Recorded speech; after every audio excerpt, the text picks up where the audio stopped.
There are upwards of 47% of us who are no longer having a meal at the table. Folks, why are we here today?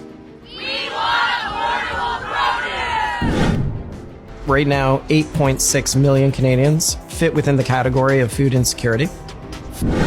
It is far past the time when the Government of Canada needs to pass legislation that actually stops major grocery chains like Loblaws and Metro from price gouging. In Ontario has literally declared a state of emergency because people cannot afford food. As Canadians per capita, we waste more food than any other country in the world. Welcome back to Canadian Rant, where we talk about the Canada people are actually living in. Let me ask you something real. When did eating become this hard in Canada? Groceries are exploding in price, food banks are overwhelmed, families with full-time jobs are struggling just to put meals on the table. This isn't about budgeting tips anymore. This isn't about skipping coffee or cutting Netflix. This is about a country where basic food is becoming unaffordable, and somehow we're being told this is normal. It's not normal, and something is seriously wrong. Today we're talking about how Canada became unaffordable, why food insecurity is rising fast, and what it says about where this country is headed if nothing changes. A lot of people are skipping meals because they just can't afford it. A new survey from the University of Saskatchewan found that nearly 20% of Canadians are reducing meal sizes or skipping meals altogether in order to save money. What do you think the government should do about this? Right now, 8.6 million Canadians fit within the category of food insecurity. 59% of food bank users have a post-secondary education. 50% have full-time employment. They went to school. They got a job. They did what we were all told to do. That social contract has been broken. Canadians across the board, there are upwards of 47% of us who are no longer having a meal at the table. Forget about having a meal together. Wow. At a table. Individually. We are no longer eating at a table. Now, can I ask, did you grow up that way where you were not eating at a table? That was like mandated in Mandatory. my household. It was like you are sitting down and you are eating your meal. Yes. There's no TV. There's nothing. And in fact, until the meal was done, we were not allowed to leave the table. So there was a ritual. There was a process. Mm-hmm. Setting the table. There was somebody cooking a meal at home. To your point, there was no TV on. Maybe there was a radio on. Mm-hmm. And whether people were fighting or not in the house, sometimes my sister and I were completely at odds. Regardless, everybody in the house could have been beefing, but you are coming to that table for breakfast, lunch, and dinner. Mm-hmm. What did that do for the family dynamic? It brought everybody together. It sparked conversations. It gave us a greater sort of, conflict resolution ability. Mm-hmm. Everybody knew what was going on in everybody's lives.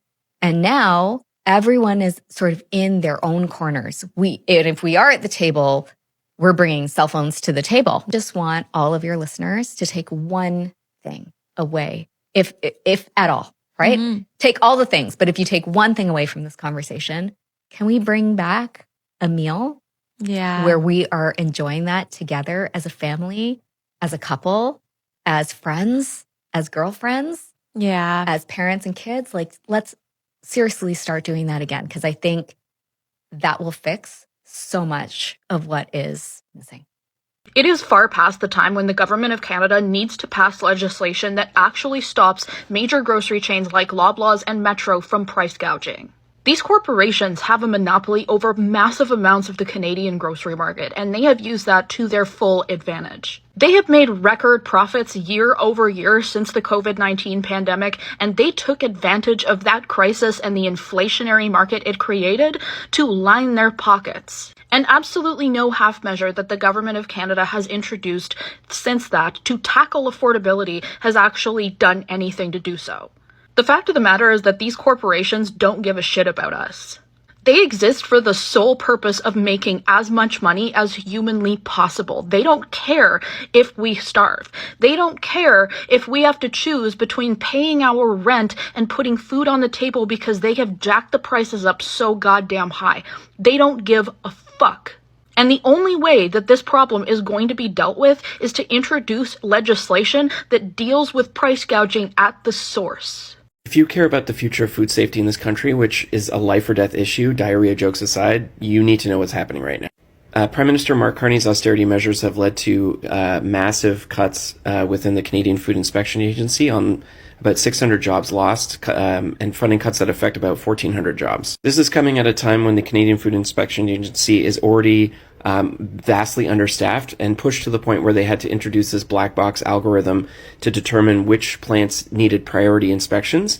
And the only problem is this algorithm was based on data that was supplied from third-party auditors, people not directly overseen by the Canadian government, as well as data from the companies producing the food themselves, which, as we know, is not usually a good idea to let corporations police themselves when it comes to food safety.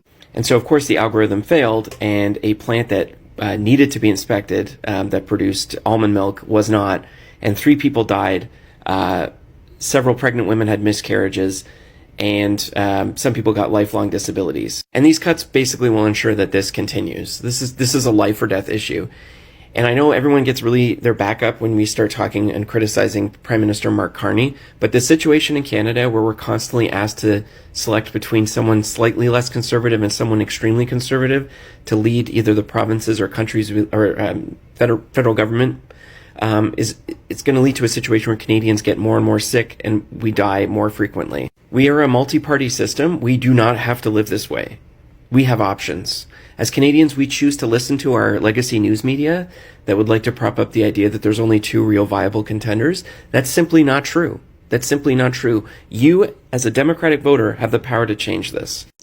So the beef prices in Canada have jumped by about 35% above the 5-year historical average, and they're not coming down anytime soon.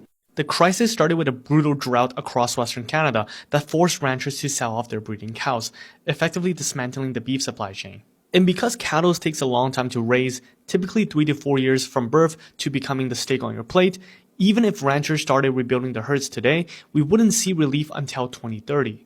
Meanwhile, 2 companies, Cargill and JBS, controls 80 to 90% of Canada's beef processing, creating a bottleneck that keeps retail prices sky high even when ranchers' profit don't match. And as a result, the average Canadian family is now spending nearly $1,000 more on food this year. And in response, many Canadians are bypassing grocery stores entirely, ordering beef directly from local farmers and splitting the cost with their neighbors, or simply switching to cheaper proteins like pork and chicken.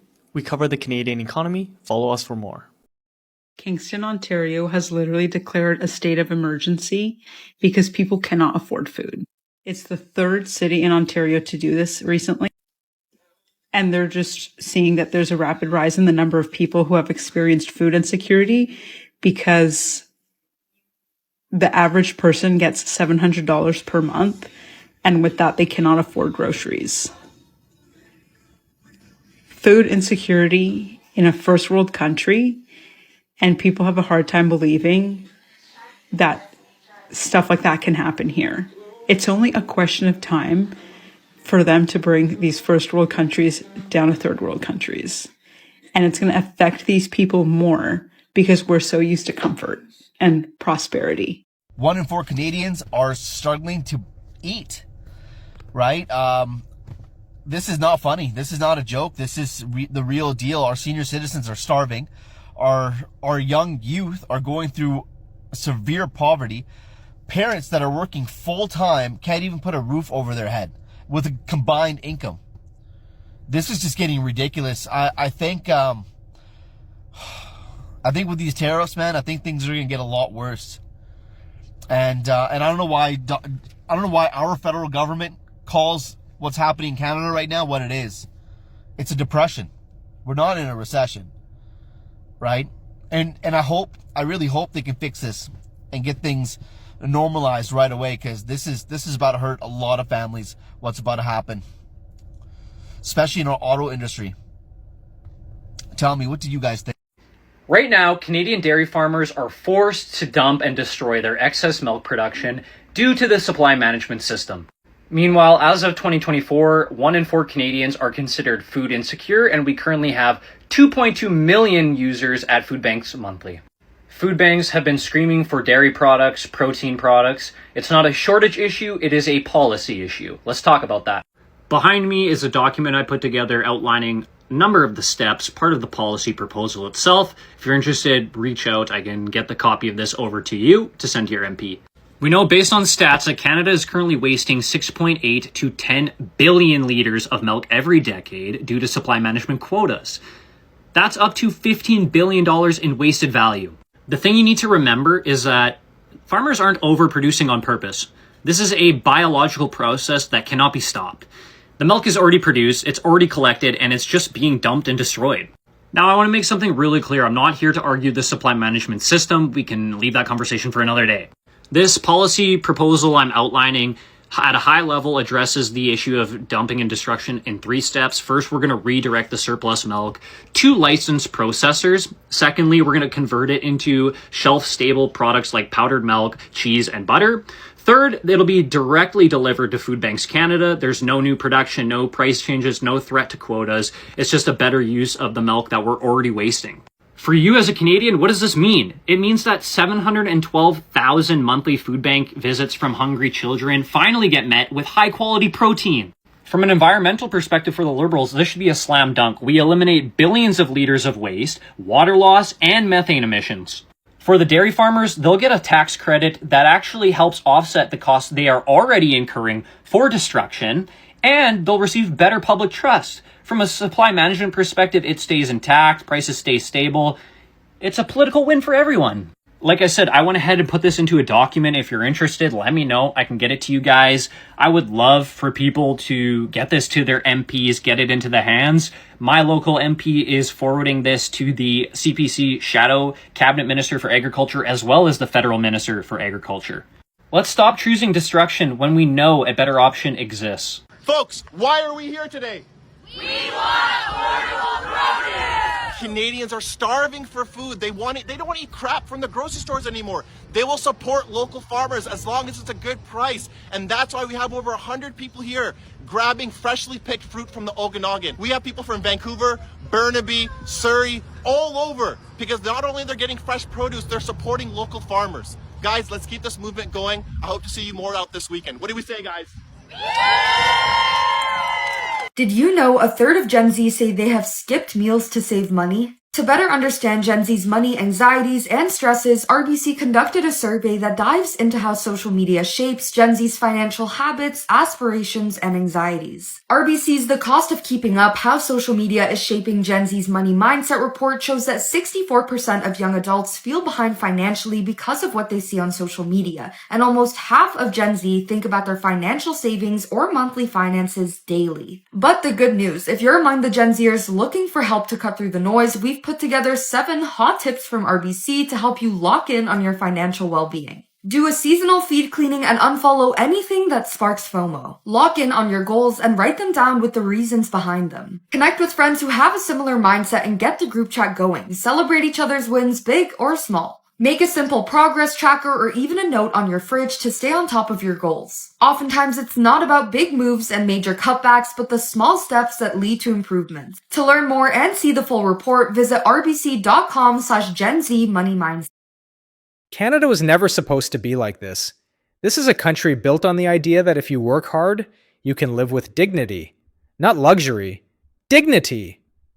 But right now, too many Canadians are choosing between groceries and rent, between feeding their kids and paying the power bill, between dignity and survival. Food banks were meant to be a temporary safety net. Now they're becoming a permanent part of life for millions of people, including working families, seniors, students, and children. That should stop us in our tracks. When grocery prices rise faster than wages, when food quality drops while prices climb, when corporations post record profits, and families line up for food hampers, that's not bad luck. That's a system failure. And what makes it worse is the silence, the normalization, the idea that Canadians should just get used to it. We shouldn't. Because once a country can't feed its people affordably, everything else starts to break down. Health suffers. Mental stress explodes, communities fracture, hope disappears. This isn't about blaming individuals. People aren't struggling because they're lazy or irresponsible. They're struggling because the math no longer works. And if nothing changes, if food continues to become a luxury instead of a basic right, this crisis will only deepen. So talk about it. Share your experience. Speak up. If groceries are crushing your budget, you're not alone. If you've needed a food bank when you never thought you would, you're not alone. And if you feel like something is deeply wrong with where Canada is headed, You're not imagining it. Like, share, and subscribe to Canadian Rant for honest conversations about life in Canada. Because a country this wealthy should never have people struggling just to eat.